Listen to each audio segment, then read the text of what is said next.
स्वास्थ्य सेवाओं से जुड़ी महिला कर्मियों के बच्चों की देखभाल के लिए शिशु पालने का संचालन की हुई शुरुआत।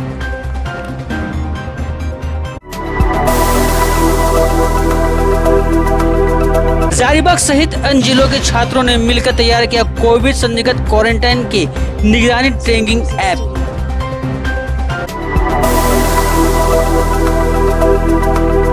बरही अनुमंडल में कई लोगों को किया गया होम क्वारंटाइन।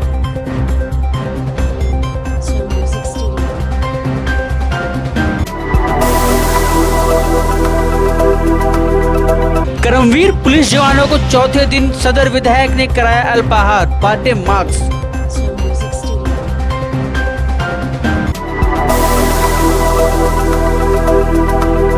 लॉकडाउन में किसानों के लिए केंद्र सरकार के कृषि एवं किसान कल्याण मंत्रालय द्वारा प्रारंभ ई नाम वरदान बनकर उभरा है।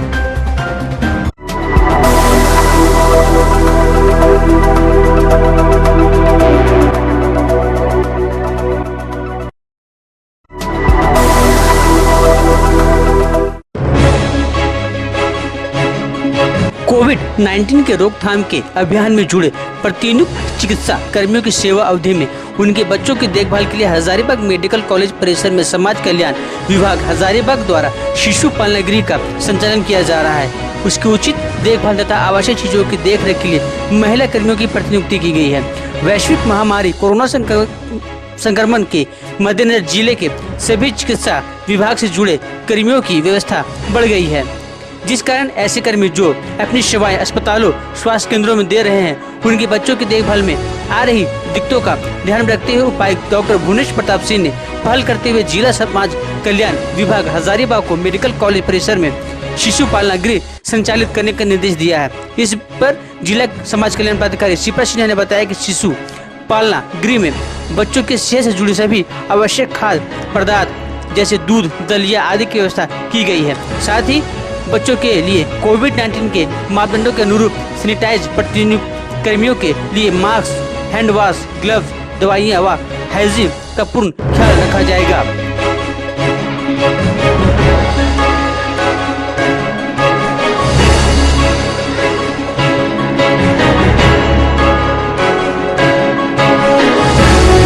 कोविड-19 के विरुद्ध जो भी चिकित्सा कर्मी और लेडी डॉक्टर या फिर लेडी नर्स जो भी चिकित्सा कर्मी इससे जुड़े हुए हैं उनके बच्चों के देखभाल के लिए ये अस्थायी क्रेच यहाँ पर बनाया गया है और हम लोगों ने इसको अपने आंगनवाड़ी सेविकाओं के माध्यम से हम इसको संचालित करवा रहे हैं और इसमें 3 शिफ्ट में उनकी ड्यूटी लगाई हुई है। बच्चों को जो भी सुविधा एक क्रेच में उपलब्ध कराया जाता है उनके प्रॉपर देखभाल, उनके खाने पीने का वो सारा हम लोग सेविकाओं के माध्यम से यहाँ पर उपलब्ध कराएंगे ताकि जो भी चिकित्सा कर्मी हैं उनको कार्य करने में किसी तरह की कठिनाई नहीं।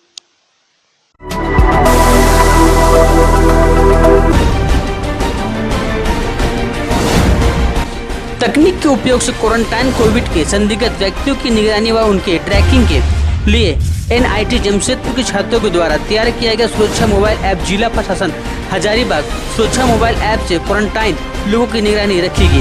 प्रशासन संदिग्ध लोगों के लिए लिंक देकर उसको डाउनलोड कराएगी। डाउनलोड करने के बाद ऐप में उन लोगों की रजिस्टर कराया जाएगा। रजिस्टर व्यक्ति की GPS लोकेशन के आधार पर रजिस्टर्ड लोकेशन से बाहर अर्थात घरों के बाहर निकलने घूमने का अलर्ट सूचना कंट्रोल रूम को मिल जाएगी। सुरक्षा मोबाइल ऐप के बनाने वाले छात्र कुमार नमन हजारीबाग के ही निवासी हैं।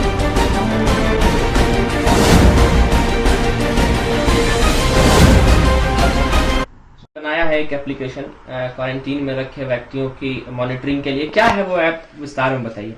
तो इस एप्लीकेशन को मैंने अपने दोस्तों के साथ मिलकर बनाया है। इस एप्लीकेशन का नाम सुरक्षा है। तो जो भी प्रशासन क्वारंटीन पेशेंट जो भी क्वारंटीन में जाने वाले हैं उन लोगों को ये ऐप इंस्टॉल करवाएगी। इंस्टॉल करते ही इसकी जानकारी कंट्रोल रूम के पास पहुंच जाएगी और उनकी लोकेशन भी कंट्रोल रूम के पास पहुंच जाएगी। तो अगर वो क्वारंटीन पेशेंट 300 मीटर या उससे ज़्यादा दूर जाता है अपने क्वारंटीन लोकेशन से, तो इसकी जानकारी कंट्रोल रूम के पास पहुंच जाएगी। साथ ही उसको अपनी सेल्फी को हर 2 घंटे में अपलोड करना होगा और कंट्रोल रूम के पास भेजना होगा।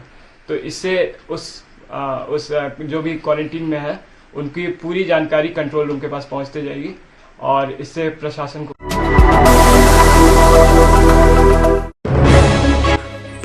भारत में लॉकडाउन की तारीख को बढ़ा दी गई है। लॉकडाउन की तारीख बढ़ते ही सुरक्षा व्यवस्था और बढ़ा दी गई है। हजारीबाग जिला के बरही अनुमंडल अस्पताल में कई लोगों का सैंपल लिया गया है। सैंपल लेने के बाद उन्हें होम क्वारंटाइन में रखा गया है। सैंपल लेने के लिए हजारीबाग की टीम पहुंची।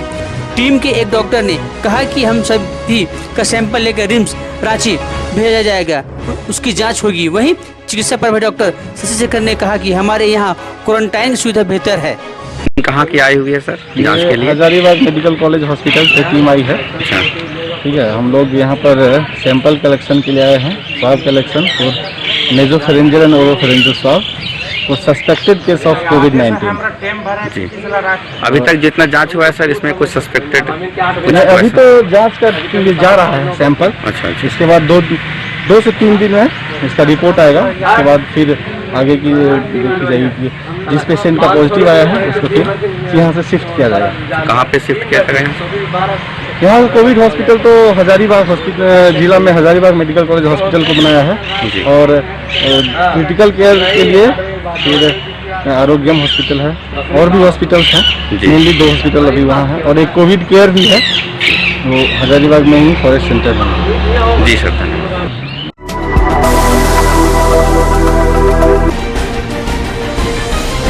हेल्पिंग इंडिया ट्रस्ट हजारीबाग के द्वारा स्थानीय कुर्रा जबरा स्थित बॉम्बे आवास में सूखा राशन का वितरण किया गया है। यह बॉम्बे आवास स्लम क्षेत्र है, जहां पर काफी पिछड़े वर्ग के दिहाड़ी मजदूर लोग रहते हैं। कोविड-19 कोरोना महामारी की चपेट में पूरे विश्व आ गई है। इस महामारी को रोकने के लिए भारत सरकार ने पूरे भारतवर्ष में संपूर्ण लॉकडाउन लगा दिया गया है।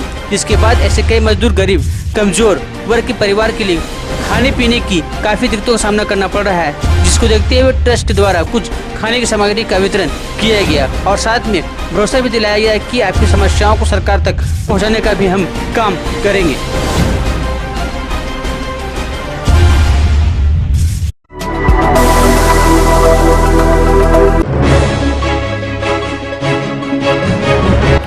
लॉकडाउन में किसानों के लिए केंद्र सरकार की कृषि एवं किसान कल्याण मंत्रालय द्वारा प्रारंभ ई-नाम वरदान बनकर उभरा है। भले ही बाजार में पहुंचे किसान अपने उत्पाद बेचने में सफल नहीं हो पा रहे हैं, लेकिन ई-नाम के माध्यम से मोबाइल पोर्टल का उपयोग करते हुए वे अपने उत्पाद की क्वालिटी और क्वांटिटी के आधार पर ऑनलाइन बिल्डिंग कर रहे हैं, साथ ही अपने उत्पाद के अच्छे मूल्य पर बेच रहे हैं। किसानों का उत्पादन उनके खेत खलिहान से सीधे मंडी में पहुंच रहा है और ऑनलाइन के माध्यम से ही व्यापारी और उसे खरीद कर 24 घंटे के अंदर उनका भुगतान उनके खाते में कर रहे हैं। कृषि उत्पादन बाजार समिति के सचिव राकेश कुमार सिंह का कहना है कि ई-नाम वर्तमान समय में किसानों के लिए सबसे अच्छा विकल्प है।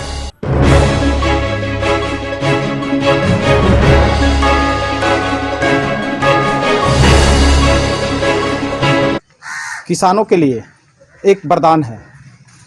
जहां पूरा देश कोरोना वायरस के चलते बंद है, लोगों में सामाजिक दूरी बनाकर रखने का प्रधानमंत्री बार बार अपील कर रहे हैं।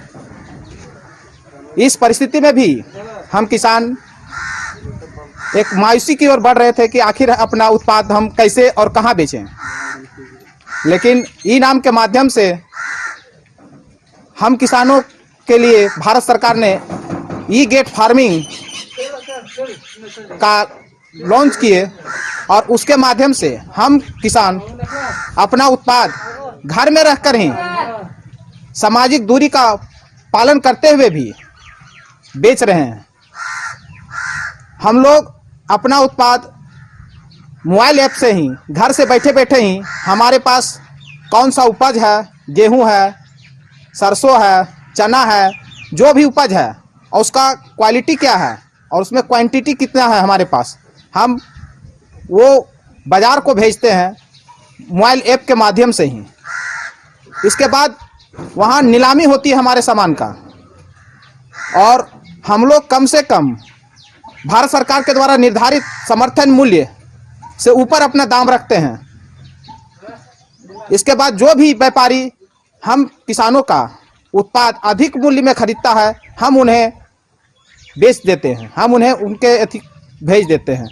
और इसमें भारत सरकार का और खास करके बाजार समिति के अध्यक्ष एसडीओ मैडम और सेक्रेटरी सर का बहुत अहम योगदान है। उन्होंने हम लोगों को प्रेरित किया है कि आप इस माध्यम से जुड़ें, आपका जो उत्पाद है उसका सही मूल्य मिलेगा और आपका पैसा का गारंटी होगा। हम लोग को जब सामान बिक जाता है, जो उत्पाद हमारा बिक जाता है, तो 24 घंटे के अंदर हमारे खाते में हमारा पैसा आ जाता है। हम माननीय प्रधानमंत्री को भी किसानों की ओर से धन्यवाद देना चाहेंगे कि उन्होंने इस माध्यम से माल बेचने का जो प्रयास किए हैं, ये सराहनीय है।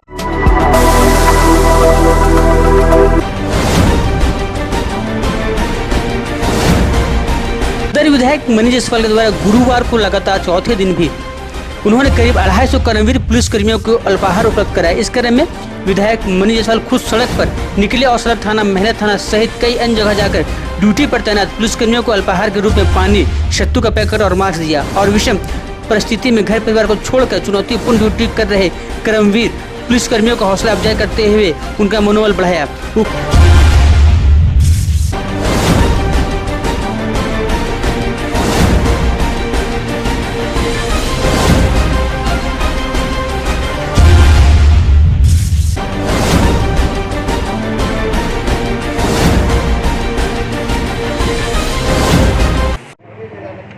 आज बाहर निकले हैं, क्या कुछ कर रहे हैं? नहीं, बाहर तो हम लोग रोज ही जाते हैं, लेकिन जब ज़रूरत हो तभी जाते हैं। जो कोरोना के फ्रंट लाइन वॉरियर्स हैं, जैसे हमारे हेल्थ वर्कर हो गए, पुलिसकर्मी हो गए, सफाई कर्मी हो गए, तो उनमें से अभी हम लोगों ने सेलेक्ट करके जो पुलिसकर्मी है जो कि धूप में अपना ड्यूटी निभाते हैं, उनको हम लोग दोपहर का जो है ना एक रिफ्रेशमेंट प्रोवाइड करते हैं। कभी फल, कभी लस्सी, कभी छाछ। आज जैसे हम लोगों ने उनको पानी और सत्तू उपलब्ध कराया है, मास्क उपलब्ध कराया है।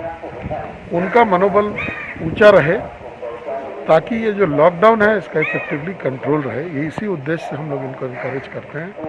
और हज़ारीबाग में लगभग 250 लोगों को, 250 ऐसे पुलिसकर्मी हैं जिनको हम लोग ये पैकेज भेजते हैं।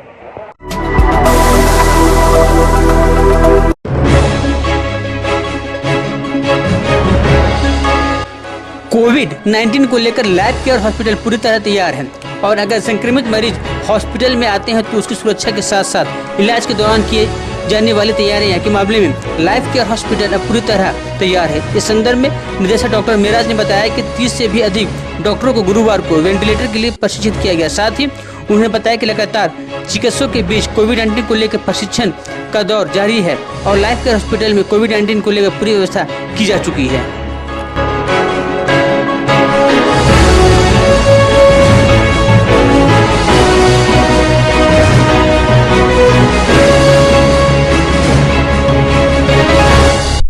आज हमारे लाइफ केयर हॉस्पिटल में जो ट्रेनिंग थी वो वेंटिलेटर कैसे चलाया जाए, खुद को कैसे बचाते हुए जो है मरीजों को वेंटिलेटर की सुविधा कैसे प्रदान की जाएगी, इसके बारे में जानकारी दी जा रही थी।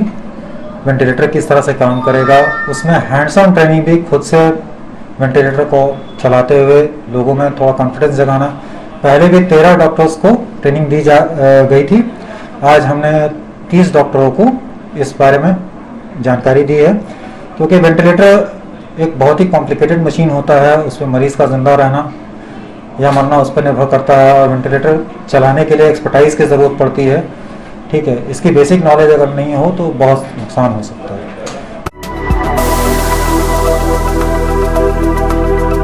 स्वास्थ्य सेवाओं से जुड़ी महिला कर्मियों के बच्चों की देखभाल के लिए शिशु पालने का संचालन की हुई शुरुआत।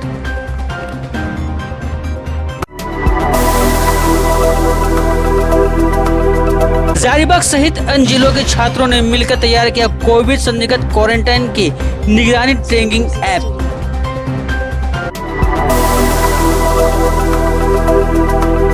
बरही अनुमंडल में कई लोगों को किया गया होम क्वारंटाइन।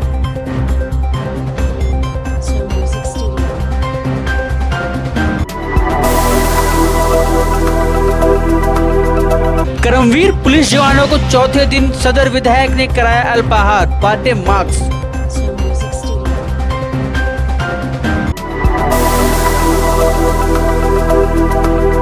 लॉकडाउन में किसानों के लिए केंद्र सरकार के कृषि एवं किसान कल्याण मंत्रालय द्वारा प्रारंभ ई नाम वरदान बनकर उभरा है।